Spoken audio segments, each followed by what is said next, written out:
Fire and Soul. So, like, I mean, when you first sent it to me, when we first started talking about it,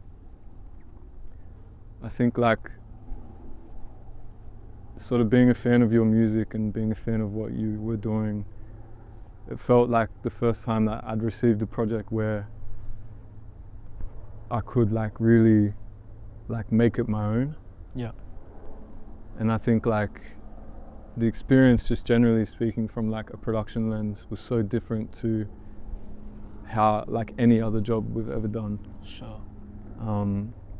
I think the way that like you provided like the space just for it to happen, and you know what, we were editing that for like 3 months or something like that.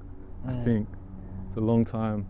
It felt so different, and it was so exciting to like do, to the point where like, you know, like if I was editing something else for 3 months, I would have gotten sick of it. Like I would have like just like packed it in and just sent it off, and I would have been done with it. But it was kind of crazy, like having that experience where it just went on and on and on and on and on, and like we took breaks from it and came back to it, and took breaks from it and came back to it.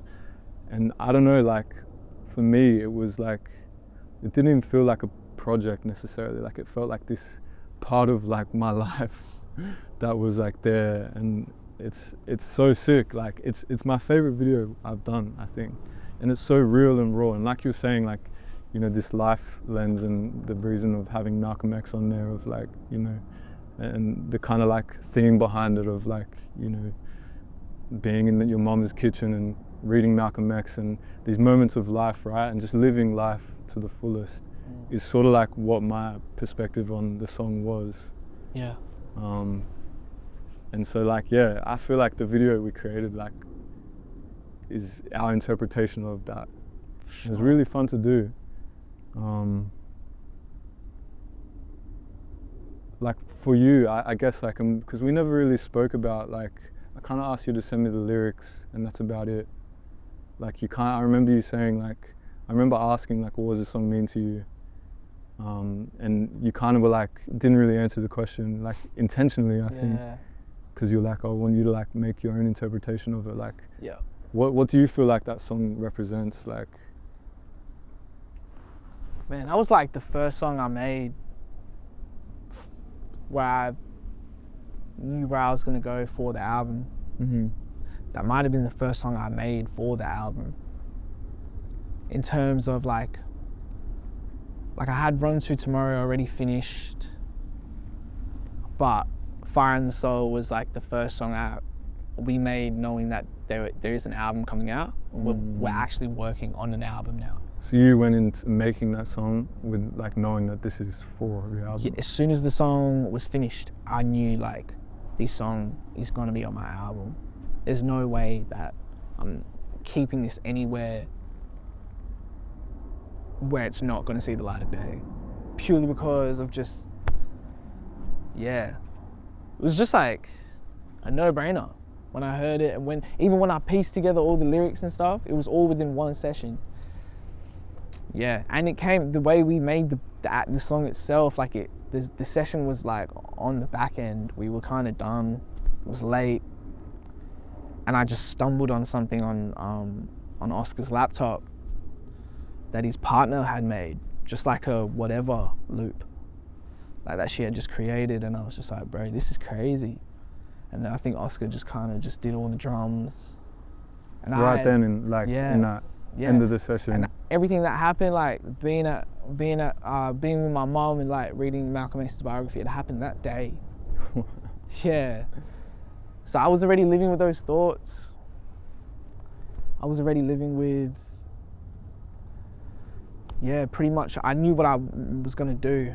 There was that, it was all like one take, really. No overthinking. And that's why I kind of wanted to keep the video in that same space. Plus, like, I respect your craft and the things that you guys have done. And I think like as an artist, if I'm going to collaborate, I just love when I go to someone I want to work with and say, this is kind of like what I'm thinking, but I want you to do what you do. You know? I feel like it's quite rare. It is, in my man. experience. Yeah, it is. In my experience, Sure. it doesn't happen a lot. And I feel like so often like people are like just so guided by like goals or guided by like things that they think need to happen, like a timeline or like a release date, Yeah. or you know, and I'm not saying that those things don't matter and whatnot, but I think it's like this is kind of what I mean. Like it didn't feel like something I had to do. It felt like something I needed to do almost, like Yeah. because of the space that you allowed us to have, like doing it. It's like I don't know. I mean, I'm God willing, like I have that experience again, but like because it's like it was like the first time in a long time that I felt like, man, this is what it should feel like to work on a video, where it was like it was mine. It was like a part of me, you know, that I got to share, like, you know, and not just mine, but like you and Aaron as well. Like, you know, I think it was so rare to have that, like, and I'm so excited to like put it out. I'm like,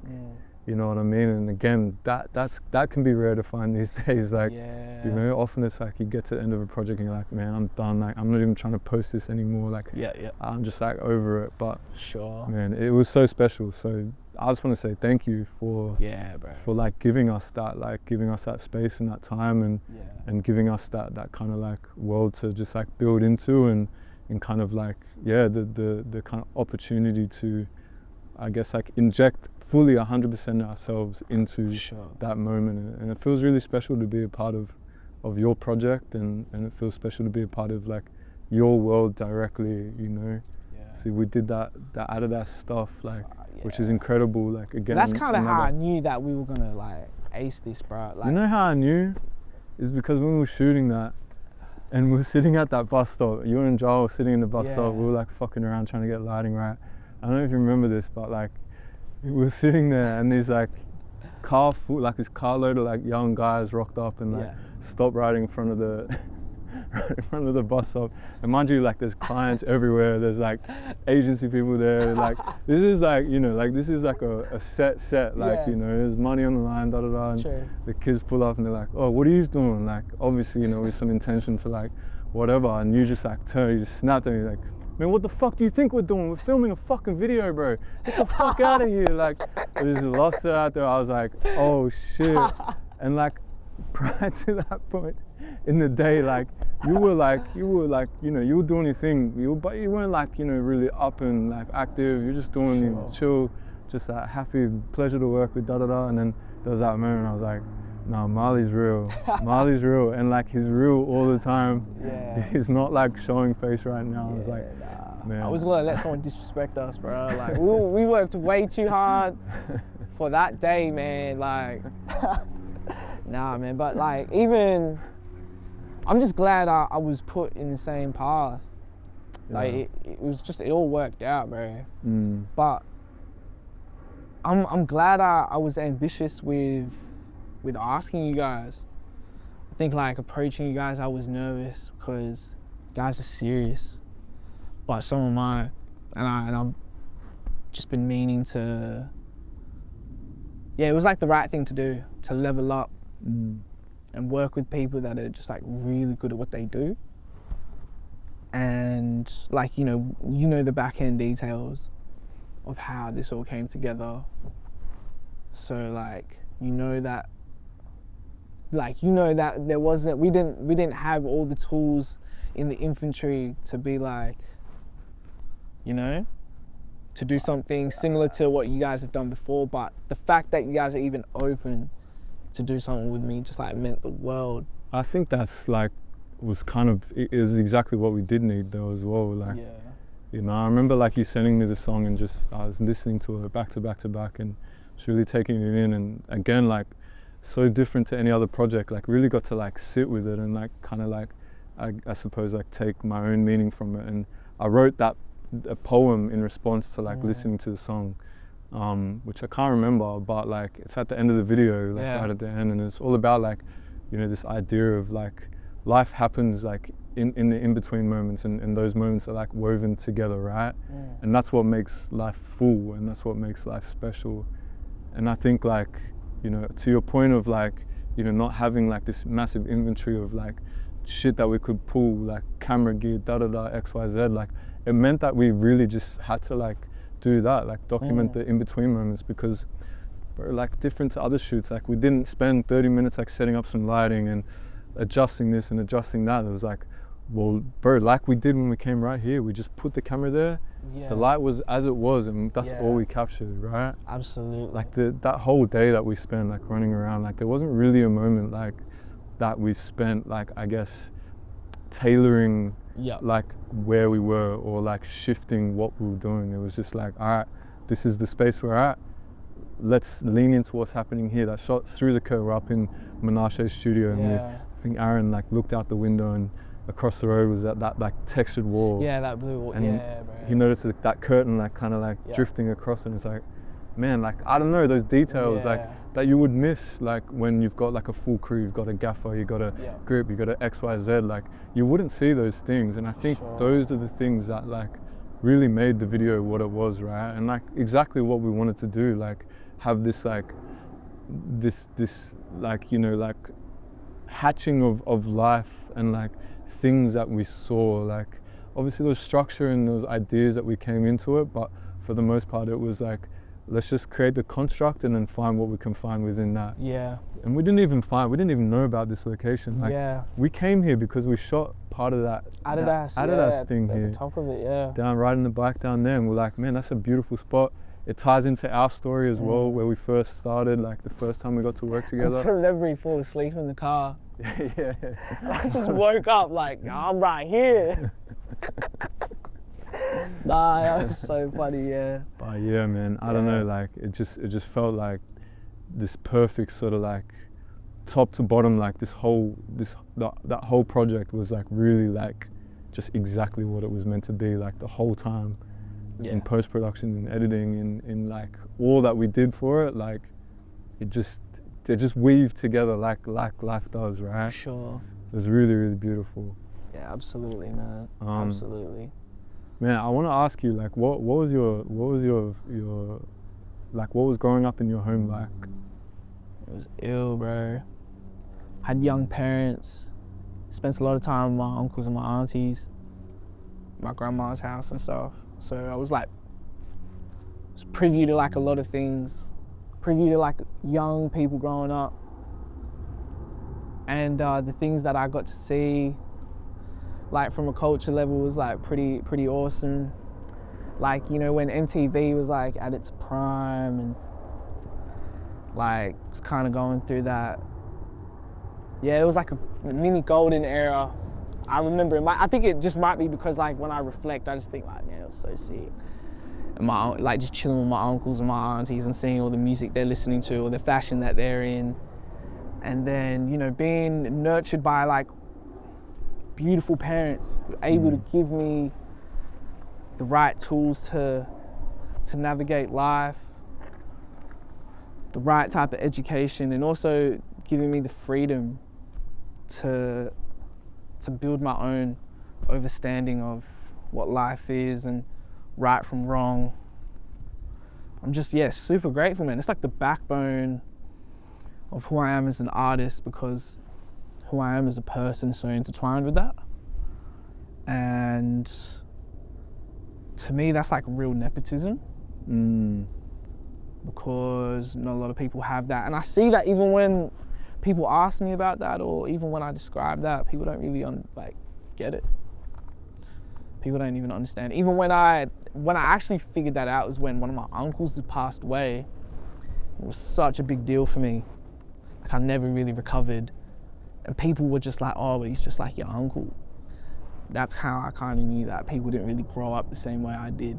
You know what I'm saying? But like, yeah, man, my childhood was lit. And then obviously like, my parents really pushed me to follow my dreams. Like they were super supportive within my sporting career, my little stint playing football. Came up with dope parents, man, you know? Do you feel like because of younger parents that like there's a deeper connection there? Do you think that like that age helped? I think now. Yeah. Like being 23, talking to my mom and stuff, who's like only only 43. Just kind of, like, I know people her age that aren't as stable as her. Same with my dad as well. And just to, you know, my parents they've had like 3 more kids after me and stuff. And just to see like them stay together as a unit and raise a family, you know. I don't really, I don't look at them as like parents, kind of look at them as like people I love, because I look at them as parents towards my siblings, because I've had to do so much growth, like as an early adult, but definitely come around to appreciating them and just understanding. Like, I'm 3 years into parenthood if I was my father right now. Damn. You know what I'm saying? Yeah. Like, I have $70 in my bank account. Like, can you imagine? Like, nah, it's a different type of sacrifice. Yeah. And I think like from an early age, like I always was aware of that. That's why my ambition is like really high. But do you feel like there's like an onus for yourself to like be able to then give back to them, given the sacrifice that they made? For sure. And also like the whole notion of doing shit for the next generation was so, I was privy to it so early. Now all my uncles and aunties are having kids, so all my cousins are like super young. I'm not really their cousin, I'm like their uncle. And their parents are like my older brothers and sisters. And even my siblings, like I'm 20 years older than my youngest brother. Yeah, wow. 15-year age gap between like my second youngest brother, and 5 years in between my sister. Yeah, damn. So like, man, I take everything I do super seriously now, because like my brothers know what I'm doing, my sister knows what I'm doing, my parents see what I'm doing, my cousins know what I'm doing. And yeah, man, it made me real sharp, especially like this year, handling business, handling responsibilities, period. What type of person you trying to be? What type of legacy you trying to set? Yeah, it's kind of crazy, like that switch in mindset, right? Like, yeah. So it feels like for so long, like, you know, in your early or younger years, it's just, and not in a bad way, but like, you know, there's like this level of selfishness, like discovering who you are, what you do. But then, you know, as you work through that and you find yourself like set in that motion, right? It's like this switch that happens where it's like, it can't no longer be just about me, like, there has to be something bigger here, right? Like, yeah. I don't know if everyone gets to that point, but I hope they do. It's so important, like, man, like, how can you live a life? It's like, I guess your parents were like, maybe like kind of forced into where they had to then like live for more than themselves, right? And it's kind of like with my son, it's like, it's kind of the thing that's like been really highlighted in this last year. Like, I'm no longer just like living for me. Like, there's like this whole other person like relying on me to like, you know, handle my business and like become a better person, and to like, you know, lead a lifestyle that like is like beneficial for him too. And it's like this, it doesn't like, you know, it doesn't feel like pressure, like it doesn't feel like this sacrifice at all. Like, if anything, it's like this like superpower that's like kind of came on, right? Like, and I mean, I think like this last year's been really like big for me in that, but I think it's been something I've long thought about in just like my career and my work. And I think like I mean, it's the big thing that's led me here, like right now, where like I was saying to you before, like it's like we have to like start shifting the way that like we kind of view our work and share our work, and you know, like the way that we peel back like the layers behind like what we do and why we do it, you know, because there's this whole new generation of people after us that are relying on it. And like, it would be like selfish for us just to like not do these things and engage in these things. And obviously, you know, like we're gonna try to do it in like the ways that make sense to us and the ways that only like further our legacy, right? But like it's so important, like so important. And I don't know about you, but like it's made my life like so much more like full, so much more like just like incredible, like just like the saturation is like amplified, like it seeps into everything, man. Yeah. I feel like that even with, I think the whole notion of like family, what comes with that unconditional love, I think that's taken me places, like just who I am as a person. It even seeps into the way I conduct business with my closest people.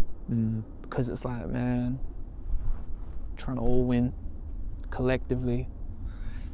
But bro, like, I think where we're at as a culture in terms of the scene and where we've been operating, you know, like our generation really had to come up with blueprints for our own navigation, you know?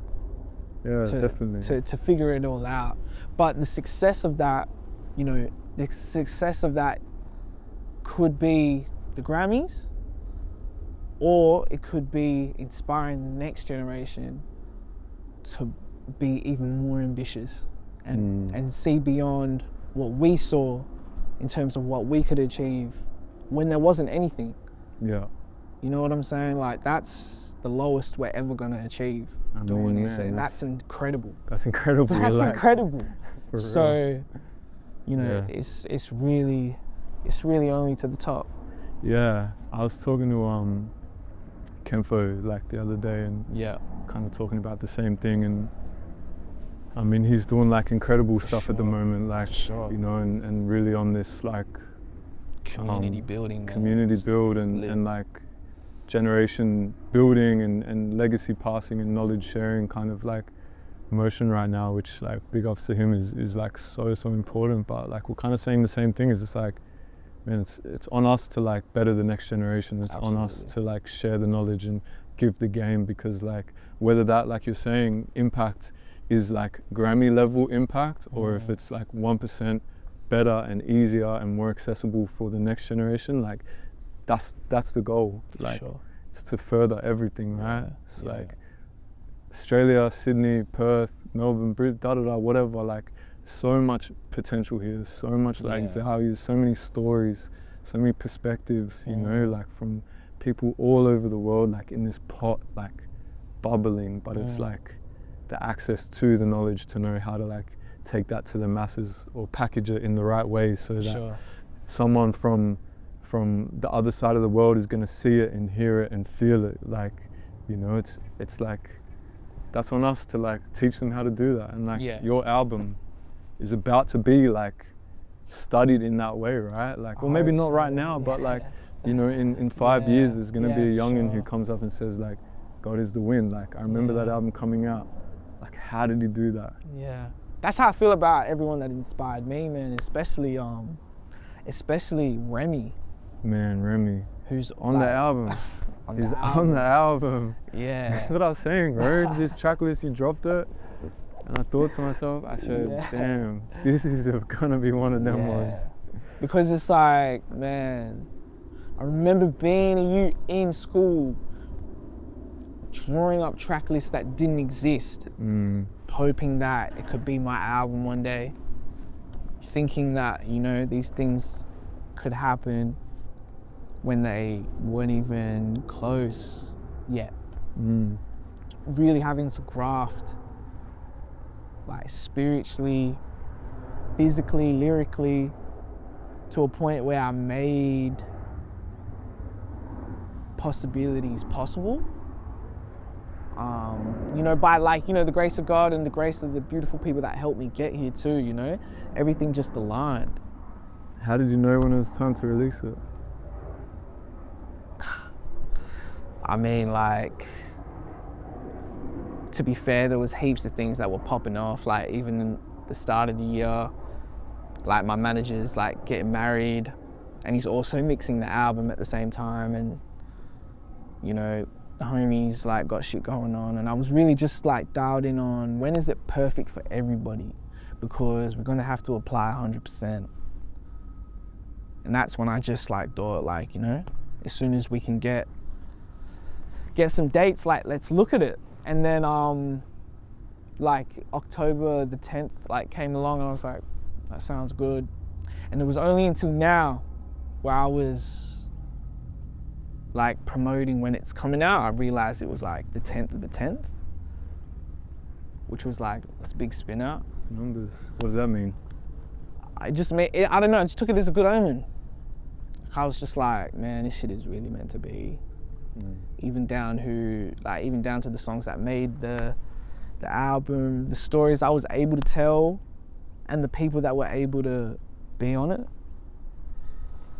Like I was saying before, man, I can't really describe it yet. It's all a bit surreal still. Sometimes it's like overwhelming, but yeah, I'm pretty excited, bro. But yeah, like I was saying, Rem, man, like, Rem made all of this possible for me in terms of like thinking I can do it. We're mimicking like people that look like us, or, you know, look like family members in terms of like, I mean, especially for me, like, I was so connected to like American rappers. That's kind of all I knew, like, you know? So you like mimic their accent or whatever. And then when you see someone that looks like you, or you see yourself in someone, and then you connect that with like your understanding, and then they give you like this hope that you can do this. That's like what Rem was for me. I grew comfortable with my accent. I grew comfortable being an Australian rapper. And that's just like, that was being able to connect with him, being able to get him on the album. Yeah, my dad spins out about it, really. My parents spin out about it. Yeah. Because like they know how much I used to listen to him in high school and shit. But I spin out about it most because like we chop it up, like we're good friends. That's crazy, yeah. I was at his crib like the other day and just eating Nando's and smoking. And it's just like, man, this is wild. It's pretty crazy, yeah. I mean, I remember seeing his stuff and just being blown away. Yeah. I didn't know that like things of that quality or of that sound or of that like kind of feeling could come from Australia. Yeah. Like truly, Sure. like he was like one of the first artists I remember listening to be like, yeah, hold on, like, yeah. I mean, I'm not a rapper or anything, but like, would listen to a lot of rap then, and I remember hearing his shit and be like, hold up, like Australian music can like stand up against like global sounds. Like, sure. he really like, he was a big part of like, I think pioneering like what was possible from Australia, like bro. Like, what you could do. Yeah. And I think he was the first one to like really like, in my opinion, like really own like who he was and where he was from, and you know, like found a lot of power in that, which is I think what you've done as well. Like in my perspective, like I think that like you've taken like, you know, the tools and the things that you might have seen him do and like really apply it to yourself. And I think that's why when I listen to your music, like there's just this truth that I feel in it, like across like the whole thing, from the production, from like your cadence, from the things that you rap about, like the way you deliver it, your accent, like there's just this like truth embedded in it, and it's so like, I mean, it's so powerful, like I think to just harness that, right? Like, and I think a good example for like anyone upcoming or established to like really look at and to like take knowledge and take notes from, because I think it's what like the greats have done. Like they've just owned who they are, right? Yeah. In all facets, and like, I mean, that's really the recipe for an artist though, like just integrity, humanity, and honesty. What are your motivations behind like doing music then? Because I feel like liberation, really. Okay. Because it starts off materialistic, obviously. I think like a lot of dreams and Well, that's what I was gonna say. Like I feel like for a lot of musicians, particularly rappers, like They want the Yeah. lifestyle first. Sure. Bro, I was so privileged to be raised on like consciousness. My father is like a diehard KRS-One fan, so like if you know anything about KRS-One, he really teaches like really teaches things about hip hop that is beyond the sonic genre, but what it really is in like a spiritual medium, what you're doing like with the music you're creating, and that was like, I was super it was lit, bro. Like just the consciousness that I was able to absorb at such a young time without even knowing has put me in this position where I'm able to make career decisions on the hope that I'm benefiting my soul rather than benefiting my pockets or benefiting the wrong shit, just to like put it purely. Do you know what I'm saying? Like, Yeah. because it's so easy to just be entrenched in that capitalistic mindset of all the things that, the materialism that can come from the music industry, period. But also the sabotage of like your character. That's it. Like losing yourself is a common diagnosis in this career. And I feel like, man, if anything, the more I continue to do this, the more I'm holding on to myself and not trying to assassinate, who I am, but I'm really just trying to let myself grow into my final form, or my purest form as well. Is that like a scary thing, like putting yourself so like truly out in that way, or putting yourself out in such like a honest way? Is that kind of scary? Like, nah, man, because like my favorite football player is like Ronaldinho. Yeah. He like won one Ballon d'Or, retired at such an early age, but is considered, the most beautiful football player of all time.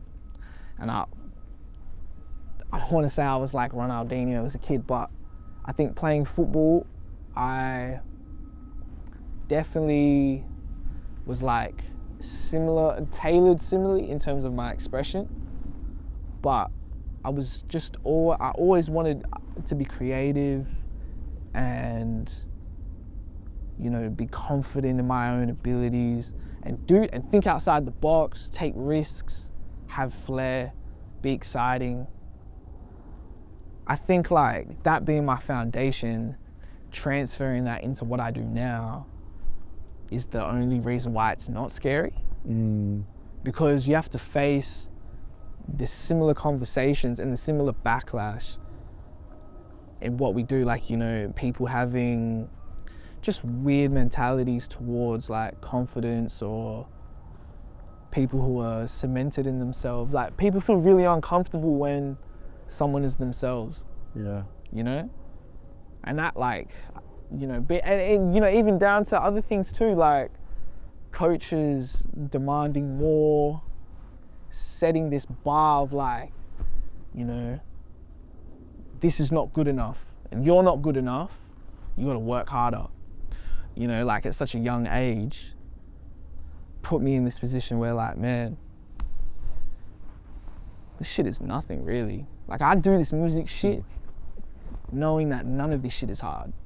None of these motherfuckers can tell us shit, like can tell me shit about my process, about what my friends do, and what my peers do, and anyone I consider on the same level.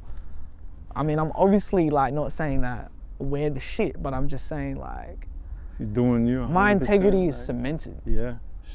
But it's not cemented in the sense that it can't change. Of course. But I mean, we as humans change constantly. It's constant evolution. For sure. So yeah, to answer your question, it's not scary at all, bro.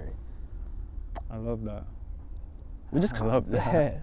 Yeah. Because it can't be, man. Because that means like life is scary. Like no one wants that shit. Facts. I feel like I used to be very scared of life. And then I read this book by 50 Cent and Robert Greene, The 50th Law. Classic, Fantastic book. incredible book. And like, I remember just reading that shit, and I got it tattooed on me on the back of the book in gold foil that says "Fear Nothing," in this like old school English font, and I got it tattooed on me, and I was like, well, man. what's the point of fearing this shit? Like, scared about moving into an industry. And I read it at like a pinnacle point in my life of like graduating uni and moving into like, you know, what I thought was going to be the rest of my life, or I mean, still on that path, right? But I was like going into these rooms and interviews and trying to take that next step, and just like so worried about like what's going to come, what's to come, and not necessarily like what people thought of me or nothing like that, but you know, this like day one of like the rest of my being. And I read that book and I was like, man, why be worried about any of that? Like, fuck it. Like, I'm just gonna do it. Like, I'm just gonna live every day and just do it and be the best I can be and grow and change every day. But like, what's the point of sitting here and worrying about it? Like, cause shit, it's gonna happen if I'm worrying about it or if I'm not worrying about it. So like, why put myself through that torment? Bro. And it's like this switch that just turned off. It just turned off, and like, I mean, no doubt there's still like days where, you know, you go into a job or you go into a call that you're like, fuck, all right, this is big, but there's no fear attached to it. There's no like worry. I'm like, well, fuck it, I either get it or I don't. For sure. I either do it or I don't. It doesn't change who I am. My integrity remains the same. Like, you know what I mean? And it's crazy, and it's like, I mean, like, it's the most freeing feeling ever. Like, absolutely, bro. It's crazy. My dad told me this crazy quote. I was smoking a spliff with my dad, and he says to me, treat every action like you have your arm around yourself in 10 years. Do you know what I'm saying? And I was just like, damn. That spiraled me into this whole idea of just, you know, staring at the reflection and am I okay with not becoming the best I can possibly be in all facets? And that like really made me uncomfortable. Really made me uncomfortable to know that there is a possibility that comfort can conform you into mediocrity, you know? And it really made me just like not lock in, but you know, it just work up the demon. It just kind of made me ultra focus into figuring out who I am as a person, finding truth, my truths. And that led me to supreme confidence in my ability to do what I'm born to do. You know what I'm saying? It's like, and when I say like, motherfuckers can't tell us shit, it's more coming from a place of like, you can't tell me things I already know within myself. I mean, you can't tell me, you know, like, I know who I am and I know what I'm trying to do, and I'm continuing to discover myself every single day. But that's that type of confidence. Like, it isn't confidence in, you know, numbers or what you've achieved. It's like, do you have confidence in yourself? You can walk into any room and be secure with who you are, like 2 feet. Security in yourself. That's like, that's wealth right there. That's nepotism. Yeah. That's what you want to hand on. Because you hand that shit on, man. Like, you hand it on. Shit. That's big. And that's because I know what it feels like to have no confidence. So it happened to me in football. Like, I know what it feels like to be on the field and just be like, man, I'm so down and out. so in the dumps right now. Like, I don't see myself being here. Like, I don't feel good enough. But it's like the best thing to ever go through, like a whole year of not being good enough. And knowing that too, but having to just push through it, showing up still. You know, like that was one of the biggest life lessons I've ever felt, because I never wanted to feel like that again. And I just wanted to tick all the requirements off into getting into that place, igniting like the fire in my soul to just, like, man, just trying to step with the most, just the most security ever, supreme confidence, and just being aware that, man, the possibilities are endless if you just believe. Yeah, man. Facts. You know? Yeah. Yeah, G. Damn. Yeah. I feel that. It's kind of why, like, God is the Wind is the album title. What does it mean? It actually came from a conversation I was overhearing between like two of my best friends, and they were actually pondering the question of where like wind was created. Where does wind come from on a scientific level?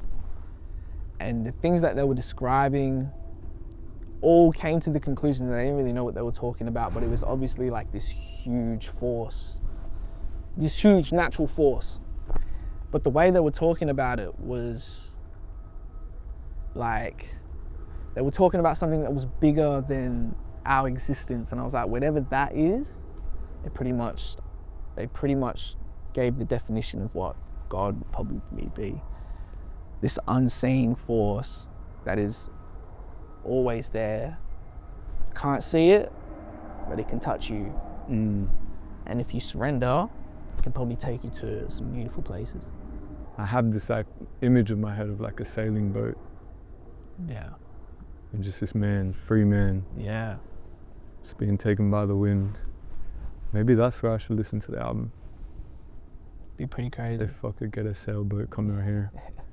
Put the sails up and just see what happens, surrender to it. Yeah. I feel like that'd be a fire spot. That'd be a fire I mean, spot. that song you just showed me, Yeah. it's like kind of where I want to be listening to it. Yeah, for sure. On a day like this. Yeah, man. I mean, even that song is like a mantra for like liberation and the fuel for life. You know, I see love. You know? That's like the chorus, I see love. What role does meditation have in your life? Man, the practical practice of like meditation, I don't really do that. Yeah. But I find myself like meditating all the time. Just like real big ponderer. Yeah. And just thinking a lot. By myself heaps. Always like really have been, to be honest. But I found myself, like literally in terms of the journey, I found myself a lot at a lot of sunsets, a lot of like beach watching, long walks, people watching. What is that like? What's that space, or that like those? What about those types of environments? Like, why do you feel yourself connected to them? I feel myself connected to them because, you know, for those brief moments of time, you're kind of just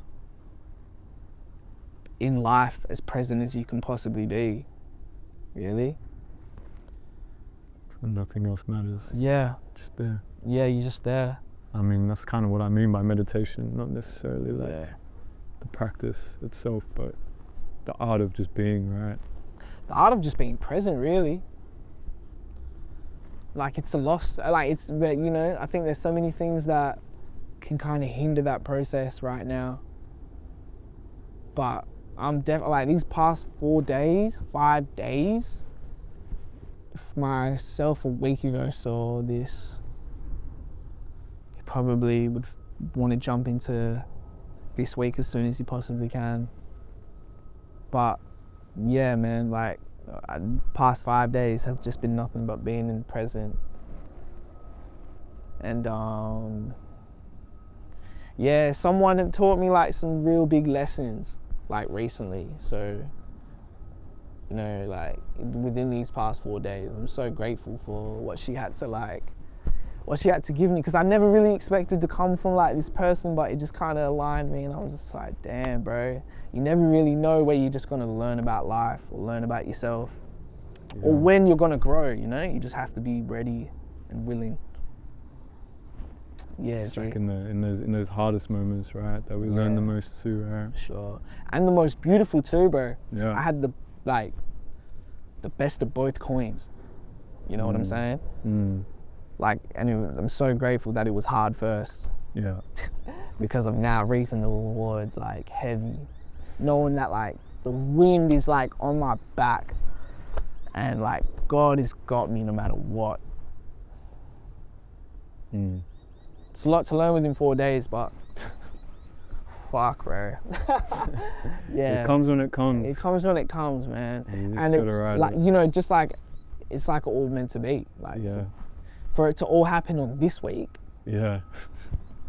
Can't write that. You can't plan that shit. Like, it just happens. Man, maybe this past 4 days is the next album. Feels like there might be enough material there, enough learnings, enough lessons. For sure, bro. For sure. For sure. What's next for you then? What feels most urgent to you right now? Man, I mean, like you said, I'm already on album 2, but man, I'm really excited to say that I don't know. I really don't. That's what I couldn't even tell you, bro. Things just changed so quick for me, but I only see like prosperity really. And the conversations that I'm having with myself, with my friends, you know, like with my family, all revolves around the notion of exciting times. You know, I'm sure it's like that with you as well, you know? Like, it's just 100%. Exciting times, crazy times to live in, absolutely mental times to live in, turmoil times to live in, but what a time to be alive at the same time. 100%. Yeah, bro. Wouldn't have it any other way. It's a lot to give, a lot to take, a lot to learn. Just gotta keep going. Yeah, for sure. Yeah, there's a song on the album called Hopeful with my friend Rumi, Jupiter. That song like pretty much embodies just the hope that you have to just like hold on to. Like the hope, staying hopeful, and just, you know, staying hopeful in knowing your environment and just enjoying the ride, really. That's all there is to do. Yeah, bro. It is that simple. Yeah, it is, man. It is. It's really that simple. It is. Like, Nah, I appreciate you, bro. Much love, Marley. It's it's felt very special to have worked together, to have built, you know, a friendship together. It was right. Bro. Yeah. I'm so grateful that we got to do this. For sure, and it's like what we've created just means like so much to me. Really does. Yeah, man. Like, to feel so like happy with the way you've been represented. That's all I can hope for. Continuing. Yeah. Like what I had like maybe like one note, and that was like barely a note. Yeah.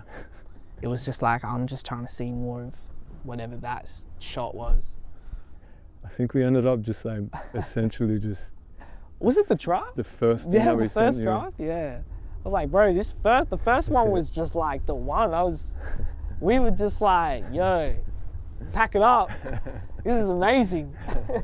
it's the first one's always the intuition edit. Yeah. It's Yeah, always the man. one that you just Yeah. like you just do. You just Yeah. piece it together, feels right. You're like, all right, Running off instincts. send it. Yeah. And it's the version that we came back to. It's the version that we always usually come back to. But Yeah, bro. I felt like for this one, it was like, yeah, it's crazy. Crazy. Yep. Man, well, thank you, bro. My brother. Much love, bro. Appreciate you, man. For the best album out. Let's go. Yep. All right.